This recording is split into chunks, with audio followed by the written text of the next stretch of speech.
Sanggar Cerita mempersembahkan Sabda Pandita Ratu.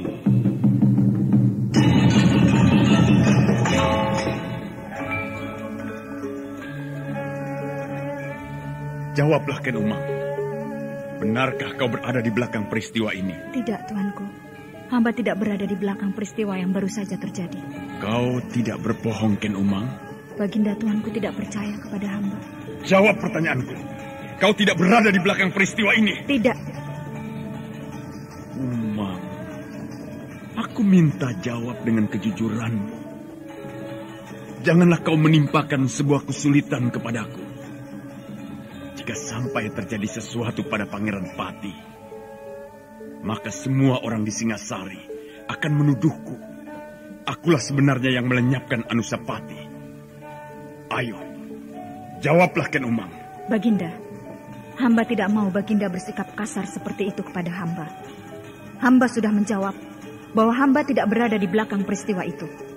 Hamba mengatakan sebenarnya, hamba memang berkepentingan dengan lenyapnya Anusapati itu, karena ia akan menjadi duri di dalam daging hamba.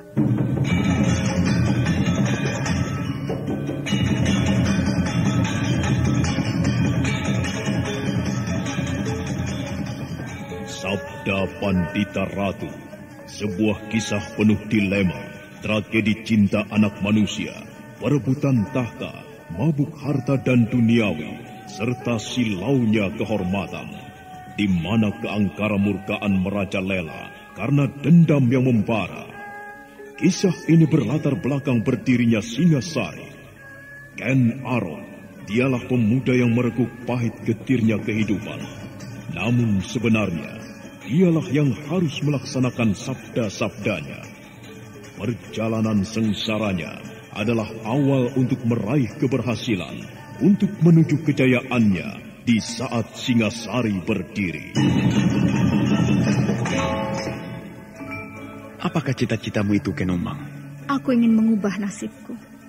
Aku bosan dengan kehidupanku selama ini yang terlunta-lunta, akrab dalam pelukan kemelaratan.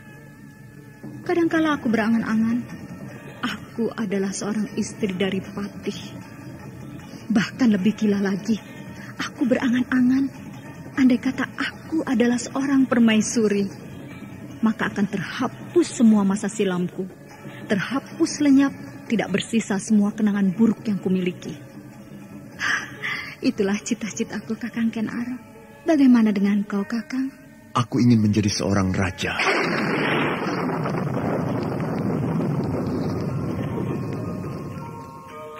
Sabda Pandita Ratu. Naskah ditulis oleh Pondra Swasti Langit, diolah oleh Agung Bahrodi, didukung oleh artis-artis terkemuka Ferry Fadli, Eli Ermawati, M. Abud, Ivone Rose, dan lain-lain. Teknik dan montase Ibing Arifin, dengan sutradara Dian Pertiwi. Sabda Pandita Ratu. Kali ini dalam episode ke-19 dengan judul Murwakala Pangeran Pati.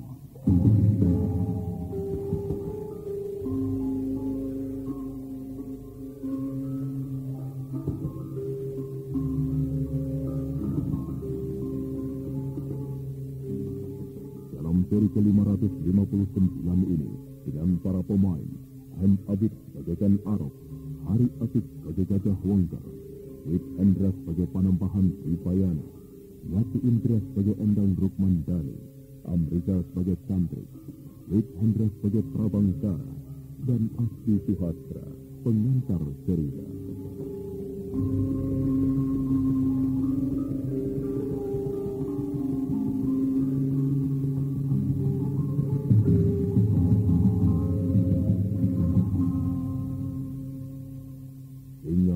Kembali dihentak oleh peristiwa yang tidak terduga-duga. Dan Umang sangat terpukul dan pucat pias wajahnya ketika tamunya yang dipanggil Paman Paragi itu berhasil ditangkap dengan cara yang tidak terduga-duga. Sementara itu, pertempuran antara Ken Arok dan orang berjubah merah berlangsung semakin dahsyat.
gila. Tetapi nasibmu buruk sekali. Jangan sekali kalau tubuhmu akan lebur menjadi serpihan-serpihan kecil.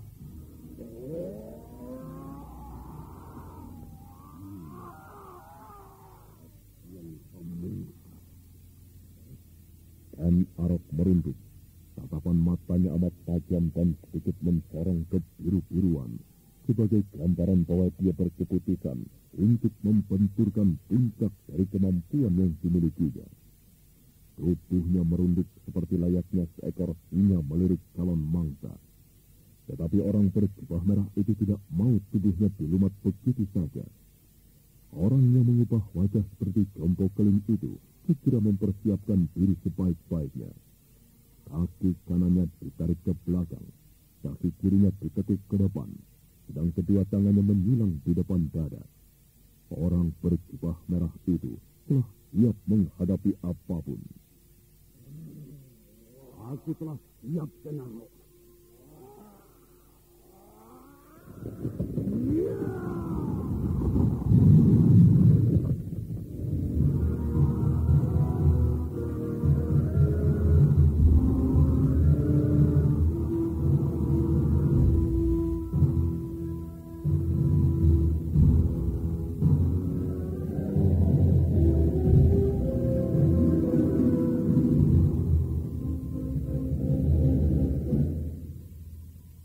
Arok telah meloncat menerkam mangsanya.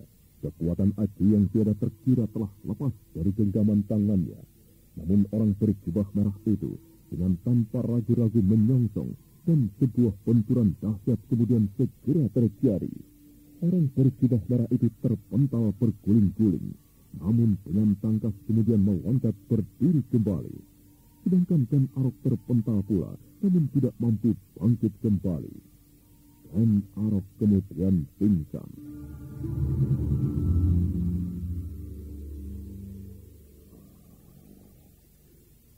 Pelajaran begini, Ken Arok.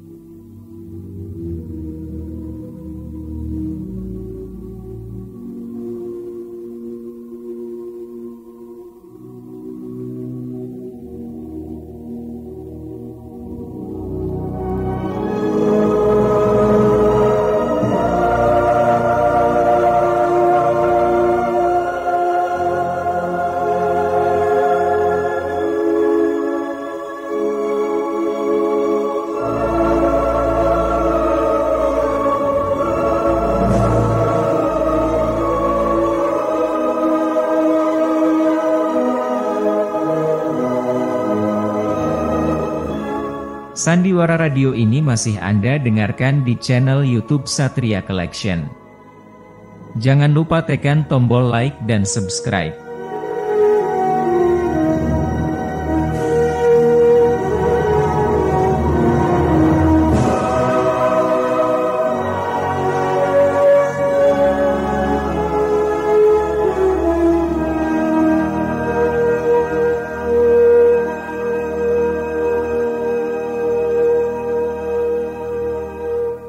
Sang pagi kemudian tiba. Sinar matahari itu memancarkan terang benderang.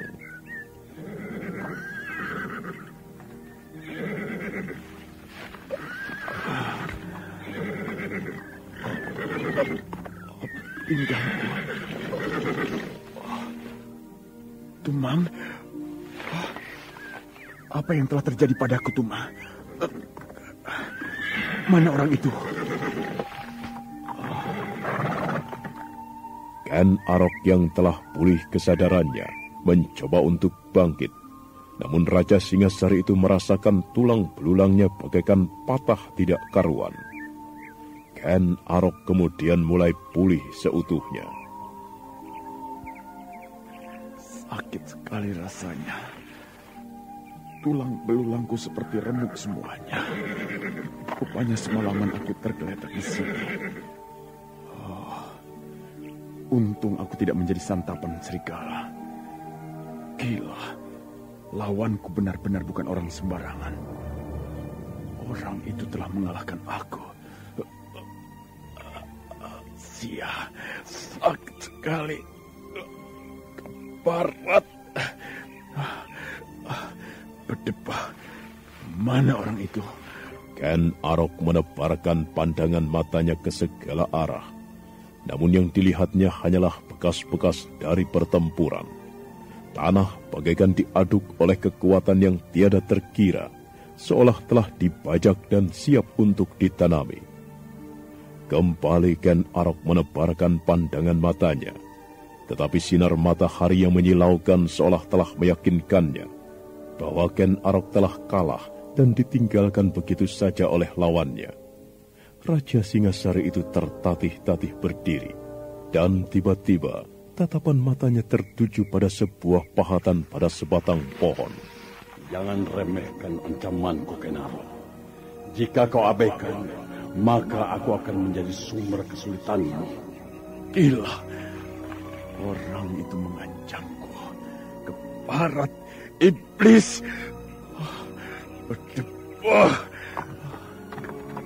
Kemari kau. Bawa aku pergi dari tempat ini, Tumang. Ayo, Tumang.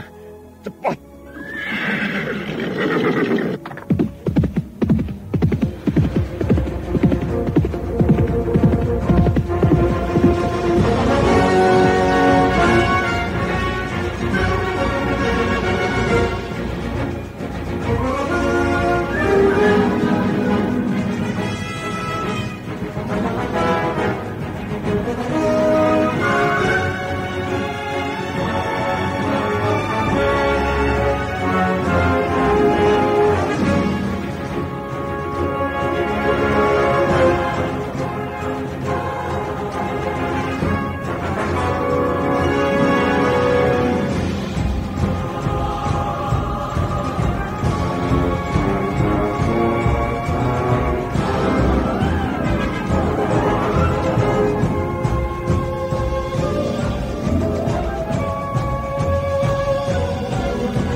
Ken Arok berusaha menggunakan sisa kekuatan yang dimilikinya untuk naik ke punggung si Tumang.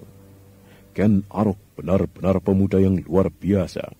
Semilir angin seolah membantu mengembalikan kekuatannya yang semula terperas habis di dalam pertarungan yang telah terjadi. Dan kuda itu kemudian berhenti di tepi sebuah sungai yang airnya mengalir jernih. Ken Arok kemudian turun dan membasuh wajahnya dengan air yang jernih.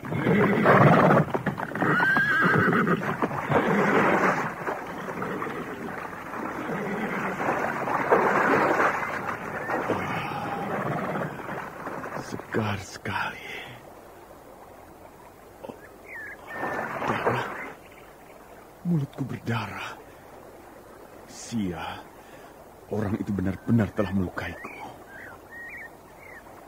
Oh, keparat. Aku seorang raja, dan aku telah dihajar hingga babak belur seperti ini. Berdebas, sia. Ken Arok menunggu air sungai itu tidak bergolak oleh sentuhan tangannya. Dan ketika air sungai itu kemudian menjadi tenang, Ken Arok menggunakannya untuk berkaca. Ken Arok nampak terkejut melihat wajahnya sendiri. Sudut kiri bibirnya berdarah dan sedikit membengkak.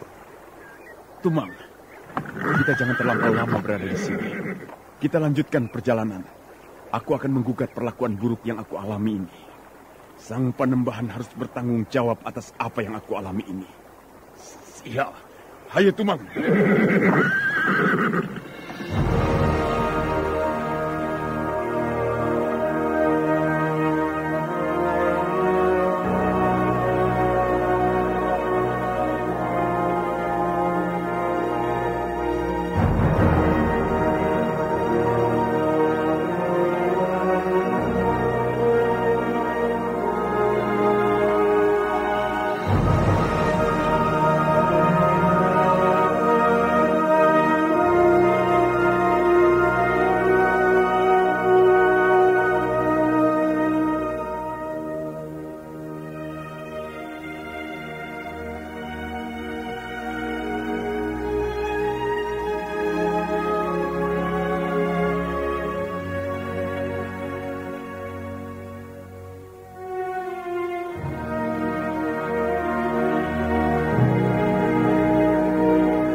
Gajah Wongker. Saya Panembahan. Nampaknya kita akan kedatangan tamu lagi. Kau lihat burung-burung perenjak yang berloncatan di dahan-dahan serikoyo itu? Iya, saya melihatnya Panembahan. Nampaknya Baginda yang akan berkenan datang menengok kembali padepokan yang terpencil ini. Apakah saya harus mempersiapkan segala sesuatunya untuk Sri Baginda itu Panembahan? Iya.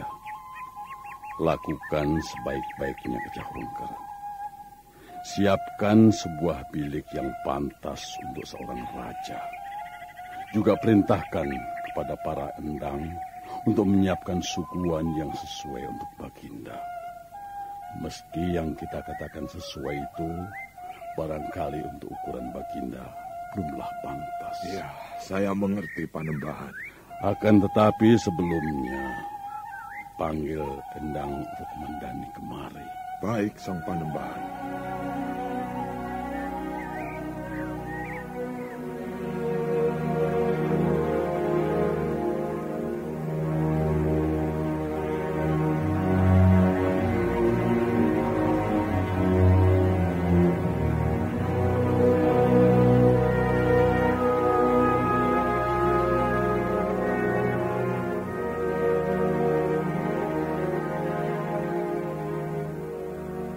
Angin semilir sejuk. Matahari yang bersinar menerobos puncak-puncak pohon kelapa di arah timur ternyata belum sanggup mengusir hawa dingin yang menyelimuti kaki Gunung Gangsir. Kabut masih nampak melayang di lembah-lembah. Dan tidak berapa lama kemudian, seorang endang yang bernama Rukmandani telah datang menghadap Sang Panembahan Dwipayana.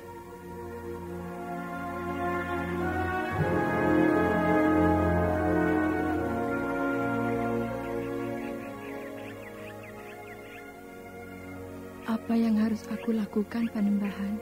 Tuntunlah aku, Rukmandani. Aku ingin mengajakmu berjalan-jalan mengelilingi padepokan ini. Baik, Panembahan.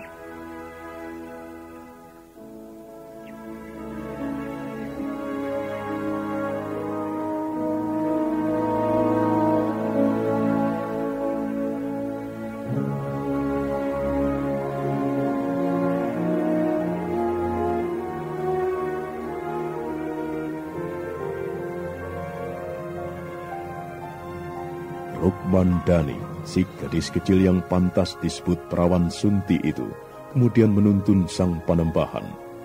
Wajah perawan itu nampak cerah ceria.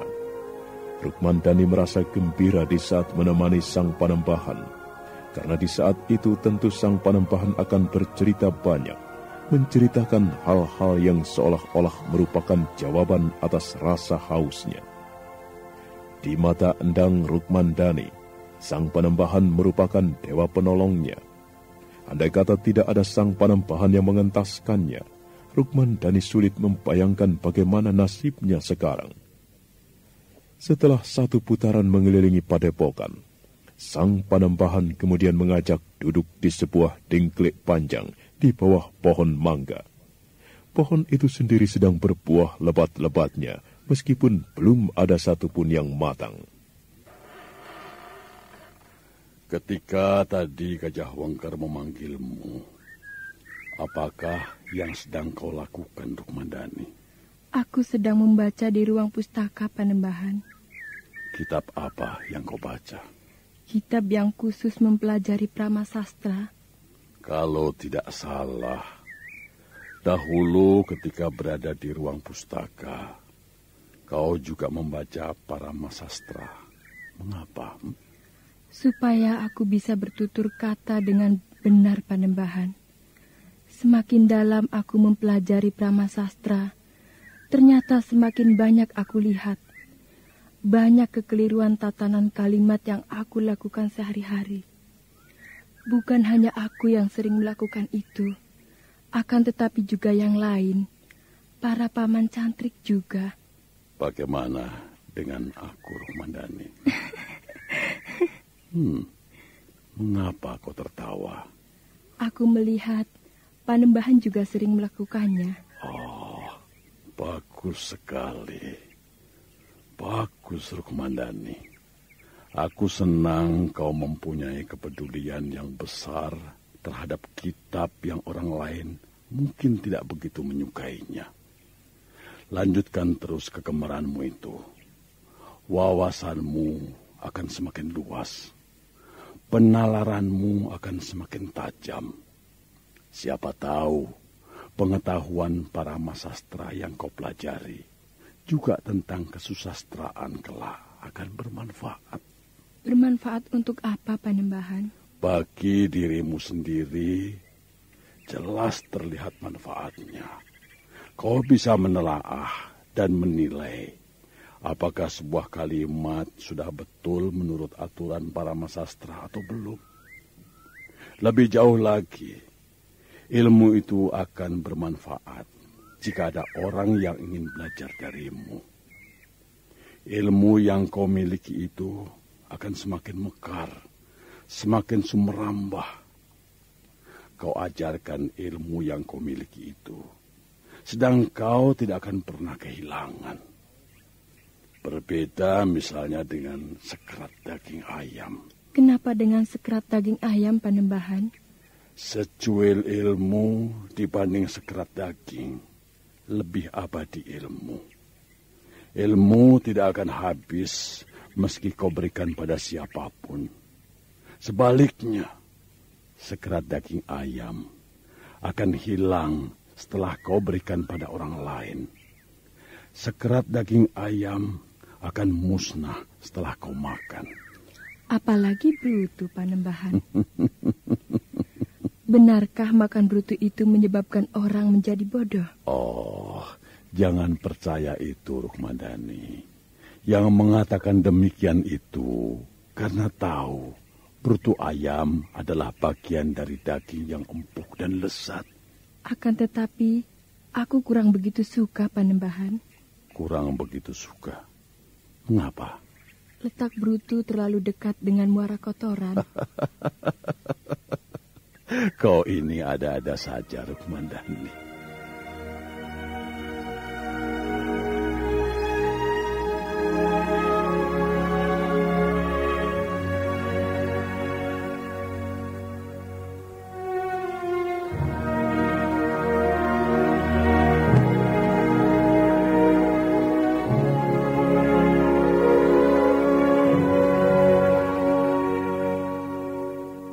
Sang waktu terus bergerak, matahari memanjat langit, kemudian sang surya telah berada di puncaknya.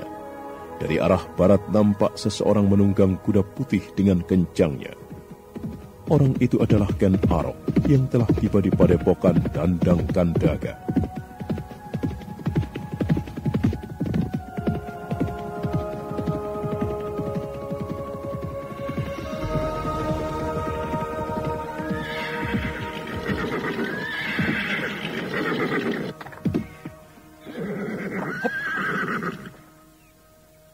Apakah Panembahan ada? Hamba, Tuanku. Baginda sudah menunggu Tuanku. Oh, Sang Panembahan telah mengetahui aku akan datang. Sang Panembahan telah memberitahu kami bahwa Baginda akan datang. Baiklah, tolong ikat kudaku.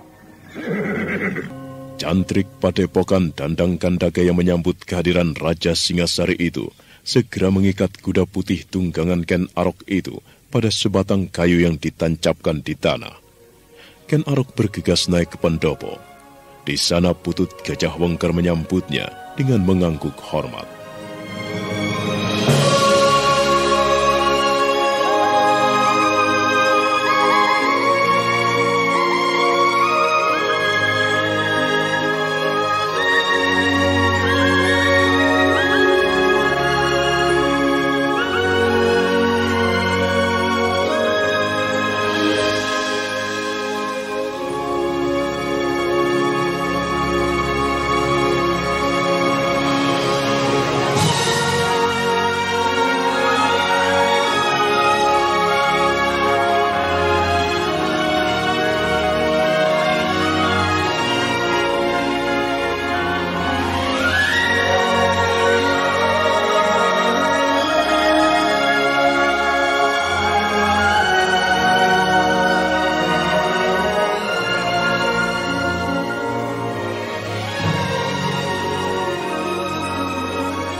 Selamat datang, Baginda.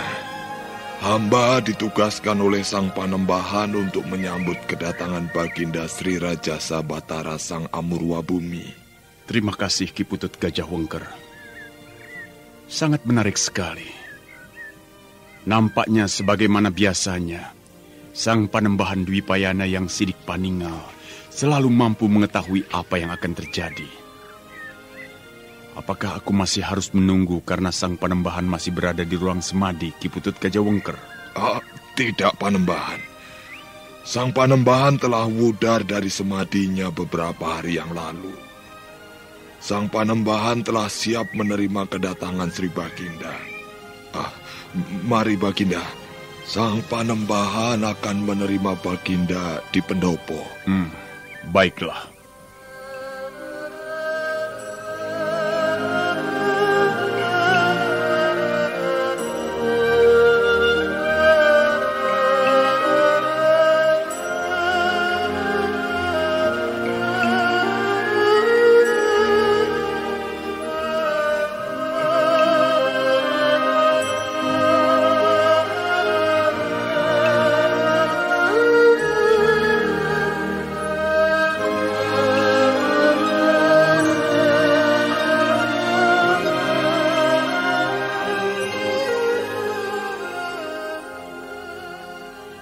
Ken Arok telah naik ke pendopo.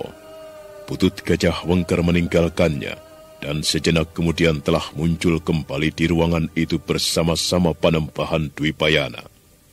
Sang Panembahan berjubah putih, tertatih-tatih berjalan menuju ke lempengan batu yang biasa menjadi tempat duduknya. Dengan gerapiak semanak, Panembahan itu menerima kehadiran Ken Arok. Selamat datang, anak Mas Baginda.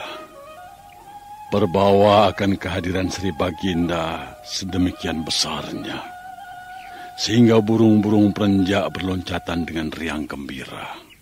Sebaliknya, Panembahan, aku merasa tidak habis-habisnya rasa heranku melihat ketajaman mata hati Sang Panembahan, yang seolah mampu melihat tanpa batas. Seolah pula apa yang aku lakukan di Singasari, segala sepak terjangku Sang Panembahan mengetahui semuanya. Itu terlampau berlebihan, anak Mas Baginda. Aku hanya manusia biasa.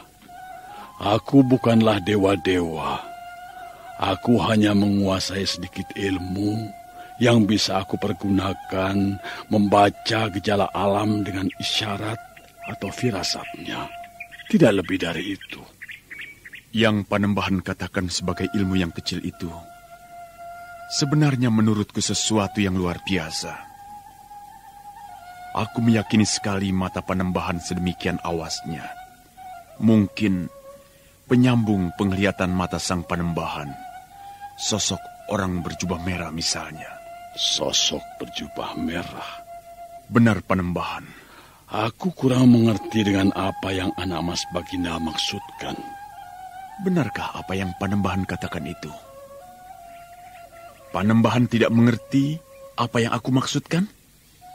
Atau sekedar berpura-pura?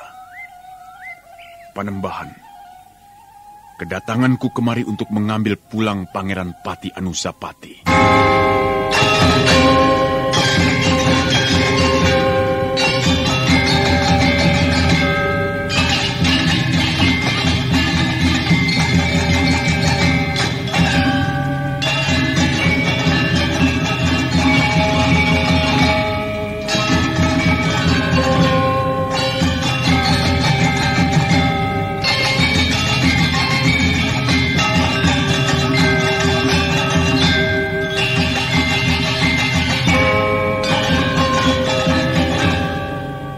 Kata-kata Ken Arok itu sedemikian langsung dan diucapkan tanpa perlu berputar-putar atau diulas bungkus basa-basi. Sang Panembahan nampak sedikit tertegun. Sang Panembahan kemudian tersenyum. Matanya yang sejuk dan jernih memandang ke arah Ken Arok.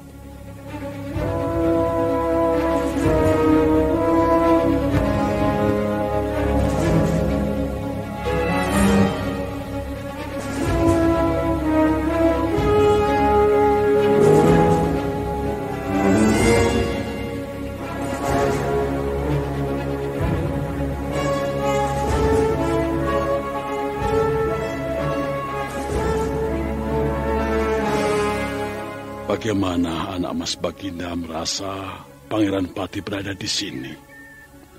Apa yang terjadi dengan Pangeran Pati Anusapati itu? Sang Panembahan telah mengetahuinya. Untuk apa aku harus bercerita? Berceritalah anak Mas, agar aku tidak salah mengartikan apa maksud dan tujuan anak Mas kemari. Baiklah Panembahan. Sebenarnya aku merasa yakin bahwa Sang Panembahan tentu mengetahui apa sebenarnya yang terjadi. Anakku Pangeran Pati hilang karena ada yang mencuri.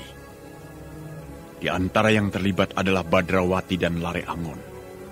Maka aku yakin bahwa di belakang peristiwa yang terjadi itu berasal dari tempat ini.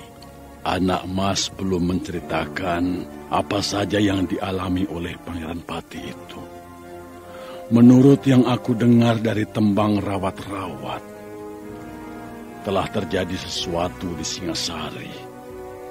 Menurut cerita itu, bahkan melibatkan seorang dukun teluh yang disewa untuk membunuh Pangeran Pati. Benarkah demikian anak Mas Baginda?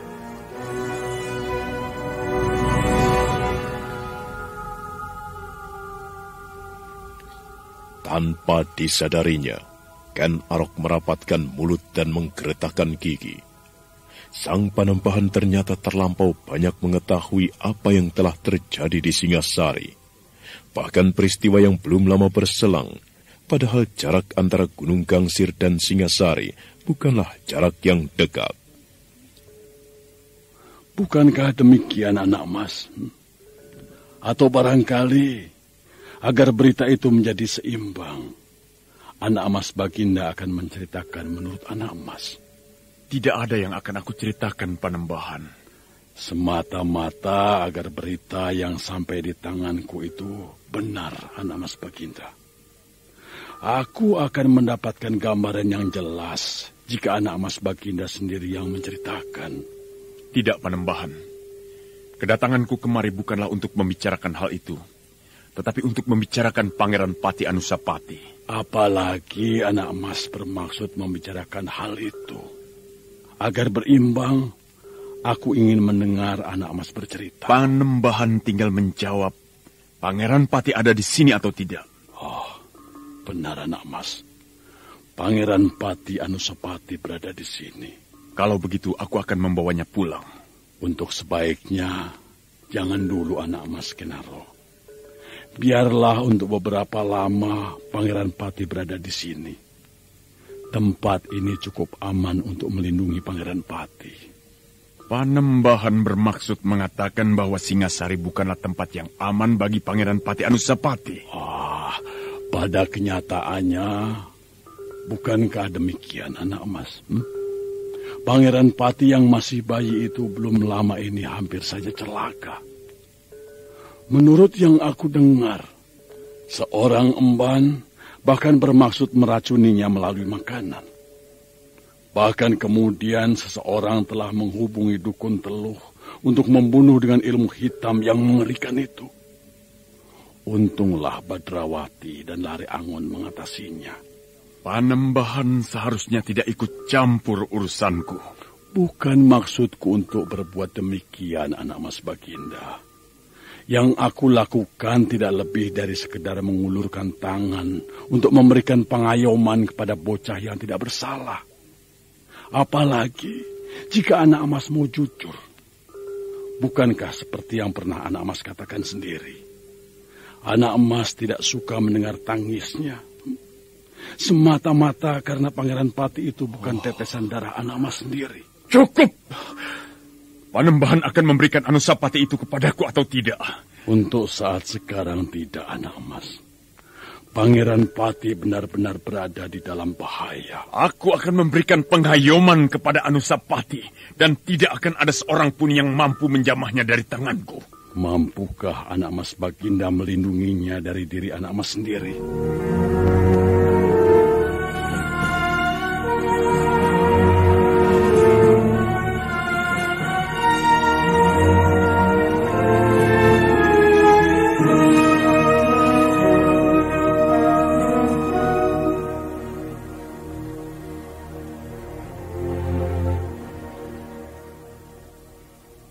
janganlah anak emas mengatakan bahwa anak emas akan mampu melakukannya.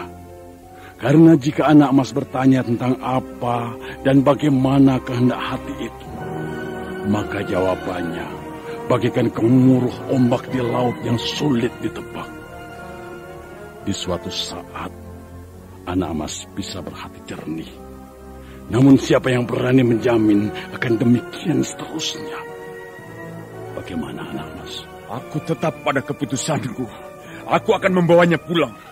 Pangeran Pati tempatnya di istana. Di pelukan ibunya. Tidak di sini. Sayang sekali Sri Baginda. Aku telah berkeputusan untuk membantu Sri Baginda dengan memberikan perlindungan kepada Pangeran Pati untuk beberapa lama di padepokan ini. Aku tetap pada keputusanku, Panembahan. Aku harus membawa pulang Anusapati. Dan aku mohon maaf, Baginda. Aku juga berkukuh untuk mempertahankan Pangeran Pati untuk tinggal di sini. Pangeran Pati berada dalam bahaya justru di istana. Baiklah. Rupanya aku harus menggunakan cara kekerasan. Hamba sarankan agar Baginda mempertimbangkan lebih dulu sebelum Baginda bertindak. Apalagi jika Baginda akan menggunakan pasukan segelar sepapan. Ingatlah Baginda, tempat ini hanya sekedar sebuah padepokan. Tempat orang-orang mencari kedamaian hati. Apa kata orang jika Baginda melakukan tindakan yang lepas dari kendali di tempat ini? Aku tidak akan melakukan itu. Tetapi aku meminta Anusapati kembali ke istana Singasari. Hamba sarankan Baginda untuk kembali saja. Hamba akan mempertimbangkannya jika kelak Baginda akan datang lagi ke tempat ini dengan mengajak Tuan Putri Kendedes.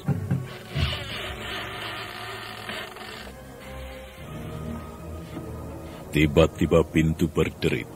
Ken Arok menggeretakkan gigi ketika dari pintu yang tiba-tiba terbuka itu muncul orang berjubah merah yang telah mengalahkannya. Yang sangat menyakitkan hati Ken Arok adalah orang berjubah merah itu tetap menggunakan wajah Senopati Jompo Keling. Dan sekali lagi dari arah yang lain, pintu kemudian terbuka. Gila!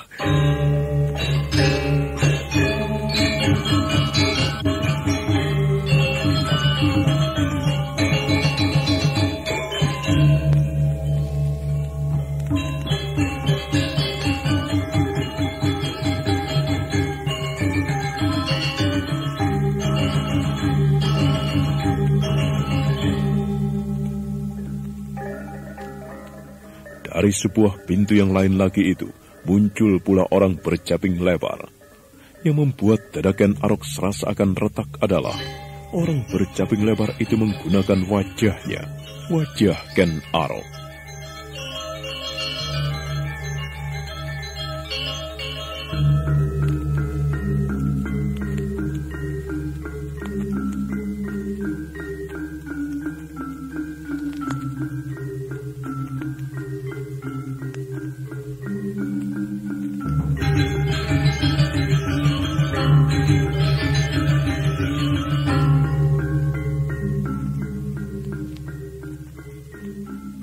Apa artinya semua ini, Panembahan?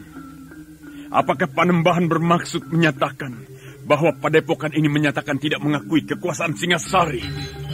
Katakan, Panembahan, maka akan aku jadikan tempat ini Karang Abang. Aku tidak peduli lagi meski dikatakan aku menggunakan pasukan segelar sepapan untuk menghancurkan sebuah padepokan. Aku mempunyai sebuah alasan yang jelas. Padepokan ini telah menjadi sarang penculik, dan yang telah diculik adalah anakku.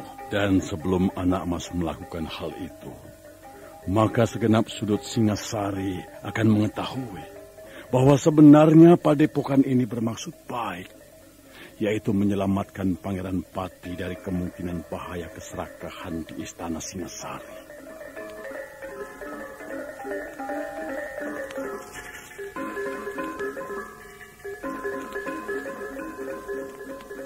Merah padam wajah Ken Arok, matanya bagaikan menyala-nyala. Andai kata ada sejumput gelugut di depan mata itu, Klugut itu tentu terbakar hangus. Namun Ken Arok bukan orang yang membuta dan tidak bisa menghitung kenyataan. Semalam dia telah dikalahkan oleh orang berjubah merah dan berilmu sangat dahsyat. Dan orang berjubah merah itu sekarang telah siap untuk mengatasi apapun yang dilakukannya.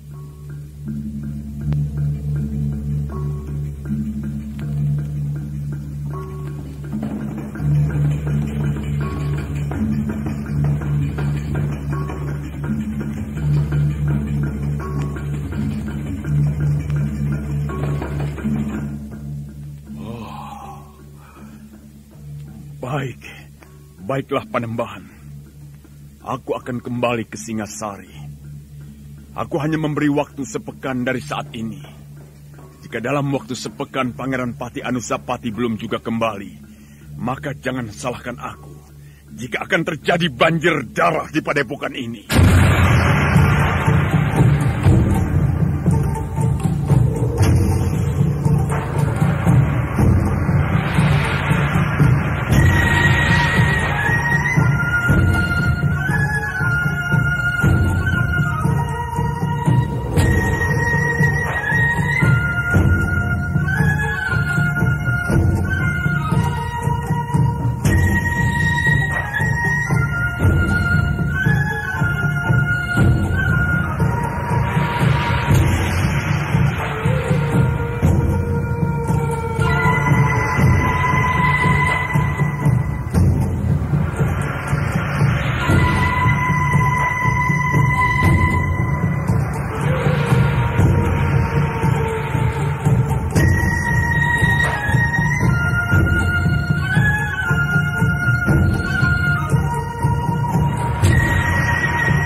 Tanpa berpamitan lagi, dengan langkah lebar Ken Arok meninggalkan Panembahan Dwipayana yang masih duduk di lempengan batu di tengah pendopo.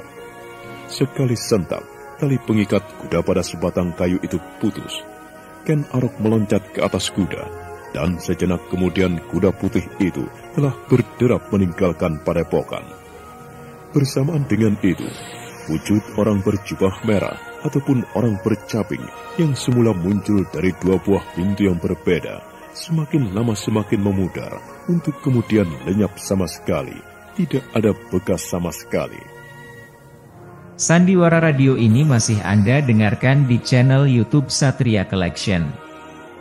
Jangan lupa tekan tombol like dan subscribe.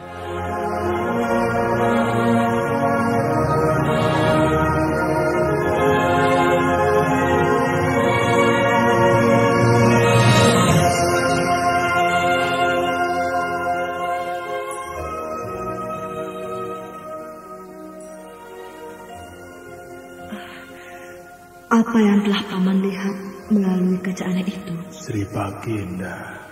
Baginda Ken Arok? Benar. Sri Raja Sabatara Sang Amurwa Bumi baru saja datang menghadap Sang Panembahan. Nampaknya untuk mengambil Pangeran Pati.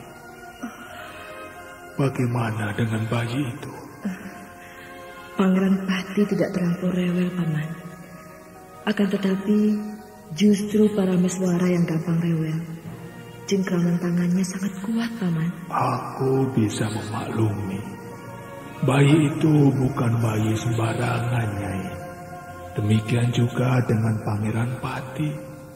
Meski masih kecil, namun kelak di tangan bayi inilah terletak kekuasaan Singasari. Di ruangan bawah tanah, Wasi Bresima dan Nyai Nawang Gumilang telah beberapa hari bersama-sama. Kehadiran Wasi Bresima ternyata membuat Nyai Nawang Gumilang bahagia, karena tidak lagi terlampau kesepian di tempat yang terputus sama sekali dari hubungan dengan dunia luar.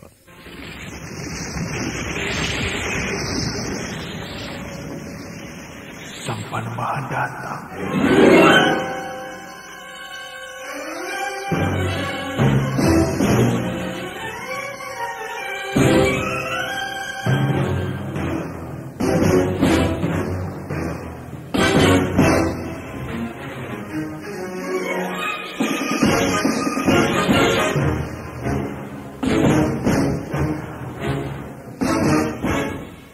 Suara pintu batu yang bergeser itu sedemikian kerasnya. Sang Wasi Bresima dan Nyai Nawang Gumilang bergegas berdiri. Masing-masing menggendong Parameswara dan Pangeran Pati Anusapati. Tak berapa lama kemudian muncullah Panembahan Dwipayana. Nah, apa yang akan disampaikan oleh Panembahan itu? Serta bagaimana sikap Ken Arok yang kecewa? Saudara pendengar, untuk mengetahui jawabannya, ikutilah kelanjutan kisah ini dalam seri berikutnya. Sampai jumpa.